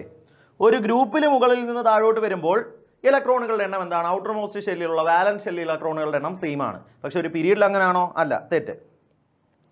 Third B group contain 32 elements. മക്കളെ, ഇപ്പം നിങ്ങൾക്കത് അറിയില്ല, അടുത്ത ലെക്ചർ കഴിയുമ്പോഴത്തേക്കും അത് എങ്ങനെയാണ് അത് കണ്ടെത്തിയെന്ന് സാറ് കറക്റ്റായിട്ട് പറഞ്ഞുതരാം. ഇത് ശരിയായിട്ടുള്ളൊരു സ്റ്റേറ്റ്മെൻ്റ് ആണ്. തേർഡ് ബി എന്ന് പറയുന്ന ഗ്രൂപ്പിനകത്ത് എത്ര എലമെൻറ്റുകളുണ്ട്? 32 എലമെൻറ്റുകളുണ്ട്. അത് ഏതാണ് ഗ്രൂപ്പ് തുടങ്ങിയ കാര്യങ്ങളെല്ലാം നമുക്ക് നോക്കാം. ഓക്കെ ആണേ. Lanthanides and actinides are placed in same group. ശരി. അതായത് ശരിക്കും പറഞ്ഞാലേ, അല്ലെങ്കിൽ അതിൻ്റെ കാര്യം ഇപ്പോഴേ അങ്ങ് പറയാം. നമ്മൾ പീരിയോഡിക് ടേബിളിലെ മൂന്നാമത്തെ ഗ്രൂപ്പിൽ വരുന്ന എലമെൻറ്റുകളാണ് ലന്ധാനം. 6ാമത്തെ പീരീഡിൽ വരുന്ന എലമെൻ്റാണ് ലന്ധാനം. 7ാമത്തെ പീരീഡിൽ വരുന്ന എലമെൻ്റാണ് ആക്ടീനിയം. ഓക്കെ, ഇതാ മൂന്നാമത്തെ ഗ്രൂപ്പിൽ വരുന്ന എലമെൻറ്റുകൾ, ബാക്കി എലമെൻറ്റുകൾ കൂടാതെ ഈ ലന്ധാനം ആക്ടീനിയവും അങ്ങനെ മൊത്തത്തിലേ നമ്മൾ പറയാറുള്ളൂ. ഓക്കെ, എന്നാൽ ഈ ലന്ധാനം എന്ന് പറയുന്ന ആൾ, ആക്ടീനിയം എന്ന് പറയുന്ന ആൾ, ഇത് കഴിഞ്ഞൊരു 14 പേര് വരുന്നുണ്ട്. ലാന്തനോയിഡ്സ്. ആക്ടീനിയം കഴിഞ്ഞൊരു 14 പേര് വരുന്നുണ്ട്. ആക്ടിനോയിഡ്സ്. ഇവർ രണ്ടുപേരും, ഈ പറയുന്ന രണ്ടാളുകൾ, ലാന്തനോയിഡുകളും ആക്ടിനോയിഡുകളും, ഇവർ രണ്ടുപേരും മൂന്നാമത്തെ ഗ്രൂപ്പിലുള്ള ആളുകളായിട്ടാണ് നമ്മൾ കരുതുന്നത്. ഓക്കെ ആണേ, ക്ലിയർ ആണേ. അപ്പോൾ ഈ 14 മൊത്തം 28 പേരെയും കൂടെ ഈ ബാക്കിയുള്ള 4 പേരുടെ കൂടെ കൂട്ടും. ഓക്കെ ആണോ? അതായത് ഇവിടെ 2 പേരുണ്ട് ഇനി. ഓക്കെ ആണേ. അങ്ങനെ മൊത്തം 4, 28, മൊത്തം എത്ര? 32 എലമെൻറ്റുകൾ. അങ്ങനെയാണ് നമ്മൾ പറയുന്നത് തേർഡ് ബി ഗ്രൂപ്പിനകത്ത് എത്ര എലമെൻറ്റുകളുണ്ട്? 32 എലമെൻ്റ് ഉണ്ടെന്ന് പറയുന്നത്. അത് ശരിയായിട്ടുള്ള സ്റ്റേറ്റ്മെൻ്റ് ആണ്. സോ റോങ് സ്റ്റേറ്റ്മെൻറ്റ് ഏതാണെന്ന് ചോദിച്ചാൽ മക്കളെ നമുക്ക് പറയാം ഓപ്ഷൻ 2 ആണ്. ഓപ്ഷൻ 2 ആണ് തെറ്റായ സ്റ്റേറ്റ്മെൻറ്റ്. ഓക്കെ അല്ലേ? ക്ലിയർ അല്ലേ? അടുത്ത ക്വസ്റ്റ്യൻ നോക്കാം. Which relation is correct according to Moseley's periodic law? Henry മോസ്ലിയുടെ പീരിയോഡിക് ലോ പ്രകാരം ശരിയായ സ്റ്റേറ്റ്മെൻറ്റ് ഏതാണ്? നമ്മൾ ഓൾറെഡി പറഞ്ഞായിരുന്നു, root nu proportional to Z. ഇതല്ലായിരുന്നു മോസ്ലിയുടെ പീരിയോഡിക് ലോ പ്രകാരം മെറ്റലുകളിലോട്ട് ഹൈ സ്പീഡിൽ വരുന്ന ഇലക്ട്രോണുകളെ കടത്തിവിട്ടപ്പോൾ കിട്ടിയ എക്സ്റേയുടെ ഫ്രീക്വൻസി, റൂട്ട് ഓഫ് ഫ്രീക്വൻസി എന്ന് പറയുന്നത് അവരുടെ അറ്റോമിക് നമ്പറിന് ഡയറക്ട്ലി പ്രപ്പോർഷണൽ ആണ്. So option 2 is the answer. കിട്ടിയോ? ഓക്കെ അല്ലേ? ക്ലിയർ അല്ലേ? അടുത്ത ക്വസ്റ്റ്യൻ നോക്കാം. Periodic function of Moseley's periodic table is. മോസ്ലിയുടെ പീരിയോഡിക് ടേബിളിൽ പീരിയോഡിക് ഫംഗ്ഷൻ ആയിട്ട് നമ്മൾ പറയുന്നത് ആരാണ്? Atomic number. നമ്മൾ പറഞ്ഞല്ലേ, the properties of elements are a periodic function of their atomic number. അങ്ങനെയല്ലേ മോസ്ലിയുടെ പീരിയോഡിക് ലോയിൽ പറയുന്നത്? സോ ഓപ്ഷൻ 3 ആണ് ശരി ഉത്തരം. Okay. Electronic configuration of chromium is. മക്കളെ നമുക്കറിയാം, ക്രോമിയം അറ്റോമിക് നമ്പർ എത്രയാ? 24. അപ്പോൾ നമ്മൾ പറയും കോൺഫിഗറേഷൻ എങ്ങനെയാണ് നമ്മൾ എഴുതുന്നത്? 1s2, 2s2, 2p6, 3s2, 3p6, 4s1, 3d5. അങ്ങനെയല്ലേ നമ്മൾ എഴുതുന്നത്? Due to half filled electronic configuration. അപ്പോൾ നമുക്കിതാ സിമ്പിളായിട്ട് ഉത്തരത്തിലോട്ടത്തെ എന്താ? ആർഗണ്ട കോൺഫിഗറേഷൻ. ഇത്രയുമല്ലേ 18 ആർഗണ്ട കോൺഫിഗറേഷൻ. അപ്പോൾ ആർഗണ്ട കോൺഫിഗറേഷന് ശേഷം എന്താ വരും? 4s1, 3d5 എന്ന് വരും. ഓക്കെ, അത് ഓപ്ഷൻ 3 കാണാം. സോ മക്കളെ ഓപ്ഷൻ 3 ആണ് നമ്മുടെ ശരി ഉത്തരം. കിട്ടിയോ? ഓക്കെ ആണോ? അടുത്തത് ഇലക്ട്രോണിക് കോൺഫിഗറേഷൻ ഓഫ് മെർക്കുറീസ്. മക്കളെ HG, മെർക്കുറി, ലാറ്റിൻ നെയിം ഹൈഡ്രാചറം. ഇതിൽ നിന്നാണ് HG എന്ന് പറയുന്ന ഒരു സിമ്പൽ വന്നത്. ഓക്കെ ആണേ? ക്ലിയർ ആണേ? ഈ മെർക്കുറി എന്ന് പറയുന്ന എലമെൻറ്റിനെ നമ്മൾ നോക്കുവാണെങ്കിൽ ദാ ഈ പറയുന്നൊരു കാര്യം ഓർത്ത് വെച്ചേക്കണേ മക്കളെ. മെർക്കുറി എന്ന് പറയുന്ന എലമെൻറ്റ് പീരിയോഡിക് ടേബിളിലെ 12ാമത്തെ ഗ്രൂപ്പിലെ എലമെൻറ്റാണ്. എത്രാമത്തെ ഗ്രൂപ്പിലെ എലമെൻറ്റാ? 12ാമത്തെ ഗ്രൂപ്പിലെ എലമെൻറ്റ്. അപ്പോൾ നമുക്ക് പറയാം നോബിൾ ഗ്യാസ് കോൺഫിഗറേഷനായുള്ള സെനോണിൻ്റെ കോൺഫിഗറേഷന് ശേഷം 5d10, 6s2 ഇതാണ് വരുന്നത്. പീരിയോഡിക് ടേബിളിലെ 12ാമത്തെ ഗ്രൂപ്പിലുള്ള പ്രധാനപ്പെട്ട 3 എലമെൻറ്റുകളാണ് സിങ്ക്, കാഡ്മിയം, മെർക്കുറി. ഓക്കെ ആണേ? ക്ലിയർ ആണേ? അപ്പോൾ അതിൽ മെർക്കുറി എന്ന് പറയുന്ന ആളിനെ എടുക്കുകയാണെങ്കിൽ മെർക്കുറി എന്ന് പറയുന്ന ആളുടെ കോൺഫിഗറേഷൻ എങ്ങനെയാ? സെനോണിൻ്റെ കോൺഫിഗറേഷന് ശേഷം 5d10, 6s2 എന്നാണ് വരുന്നത്. അത് ഓപ്ഷൻ 3 കാണാൻ പറ്റും മക്കളെ. സോ ഓപ്ഷൻ 3 ആണ് നമ്മുടെ ശരി ഉത്തരം. കിട്ടിയോ? ഓക്കെ അല്ലേ?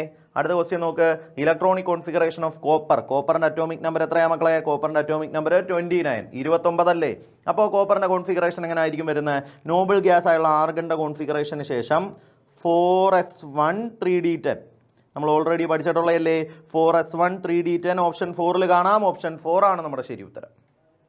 ഓക്കെ, അടുത്ത ക്വസ്റ്റ്യൻ നോക്ക്, electronic configuration of arsenic is. മക്കളെ ആർസെനിക്കിൻ്റെ അറ്റോമിക് നമ്പർ എത്രയാണെന്ന് അറിയാവോ? ആർസെനിക്കിൻ്റെ അറ്റോമിക് നമ്പർ 33 ആണ്. ആർസെനിക് എത്രാമത്തെ ഗ്രൂപ്പിൽ എലമെൻ്റ് ആണെന്നറിയാവോ? ആർസെനിക് 15ാമത്തെ ഗ്രൂപ്പിൽ എലമെൻ്റ് ആണ്. ആർസെനിക്കിൻ്റെ അറ്റോമിക് നമ്പർ 33 ആണ്. ആർസെനിക് എത്രാമത്തെ ഗ്രൂപ്പിൽ എലമെൻ്റാ? ആർസെനിക് 15ാമത്തെ ഗ്രൂപ്പിൽ എലമെൻറ്റുമാണ്. ഓക്കെ, അപ്പോൾ നമുക്കിതാ ഇങ്ങനെ പറയാം, 1s2 2s2 2p6 3s2 3p6 3d10 4s2 4p3. Okay, എന്തുകൊണ്ടാണ് ഇത് വന്നതെന്ന് വെച്ചാൽ ഒന്നാമത്തെ രീതി ഇത് കൂട്ടാൻ നേരം നമുക്ക് എത്ര എന്ന് കിട്ടും? 33 എന്ന് കിട്ടും. അല്ലെങ്കിൽ പോട്ടെ, ഇതാ ഇങ്ങനെ കണ്ടുപിടിക്കാം. ഇത് ഇത്രയും അറ്റോമിക് നമ്പർ 30 സിങ്കിൻ്റെ കോൺഫിഗറേഷനാണ്. സിങ്കിൻ്റെ കോൺഫിഗറേഷന് ശേഷം ആര് വരുന്നു? ആർസെനിക് വരുന്നു. 3 പേരും കൂടെ കൂട്ടാൻ നേരം ഓപ്ഷൻ 1 ആണ് ശരി ഉത്തരം. ഓക്കെ, തൊട്ടടുത്ത ലെക്ചർ വരുമ്പോഴത്തേക്കും ഒരു ഇലക്ട്രോണിക് കോൺഫിഗറേഷൻ കണ്ടാൽ അത് ഏത് ഗ്രൂപ്പാണ് ഏത് പീരീഡ് ആണെന്ന് കണ്ടുപിടിക്കാൻ സാറ് പറഞ്ഞുതരാം കേട്ടോ. ഓക്കെ അല്ലേ? അടുത്ത ക്വസ്റ്റ്യൻ നോക്കാം. 1s2 2s2 2p6 3s2 3p6 4s2 belongs to. ഇത് ഏത് എലമെൻറ്റിൻ്റെ കോൺഫിഗറേഷനാണ് മക്കളെ? ഇലക്ട്രോണിക് കോൺഫിഗറേഷൻ നോക്കാൻ നേരം മൊത്തം 20 ഇലക്ട്രോൺ എന്ന് കിട്ടും. അതിൻ്റെ അർത്ഥം ഇത് ആരുടെയാണ്? കാൽഷ്യമാണ്. അല്ലെങ്കിൽ ഇലക്ട്രോണിക് കോൺഫിഗറേഷൻ വെച്ചുകൊണ്ട് ഏത് ഗ്രൂപ്പിലെ ഏത് പീരീഡിലെ എലമെൻ്റ് ആണെന്ന് കണ്ടുപിടിക്കാനുള്ള ഒരു വഴി അടുത്ത ലെക്ചറിൽ നമ്മൾ പറയുന്നുണ്ട്. അവിടെ നമുക്ക് ഇതിനെപ്പറ്റി കൂടുതൽ ഡീറ്റെയിൽ ആയിട്ട് പറയാം. സോ ഇവിടെ ഞാൻ പറഞ്ഞത് മൊത്തം ഇലക്ട്രോണുകളുടെ എണ്ണം നോക്കി 2 4 10 12 18 20. 20 ആരാണ്? കാൽഷ്യമാണ്. കാൽഷ്യം ഓപ്ഷൻ 2-ലുണ്ട്. സോ ഓപ്ഷൻ 2 ആണ് നമ്മുടെ ശരി ഉത്തരം. കിട്ടിയോ? ഓക്കെ ആണേ. അപ്പോൾ നമ്മൾ പീരിയോഡിക് ടേബിളിന് ഒരു ഇൻട്രൊഡക്ഷൻ ആണ് ഇവിടെ തന്നത്. ഇതുമായിട്ട് ബന്ധപ്പെട്ട ബാക്കി കാര്യങ്ങളും കൂടുതൽ രസകരമായിട്ടുള്ള കാര്യങ്ങളുമായിട്ട് അടുത്തൊരു ലെക്ചറിൽ നമ്മൾ കാണാം. മക്കളെല്ലാവരും നല്ലപോലെ പഠിക്കുക. DPP സെക്ഷനിൽ എല്ലാവരും ചെയ്തു നോക്കുക കേട്ടോ. Okay, thank you.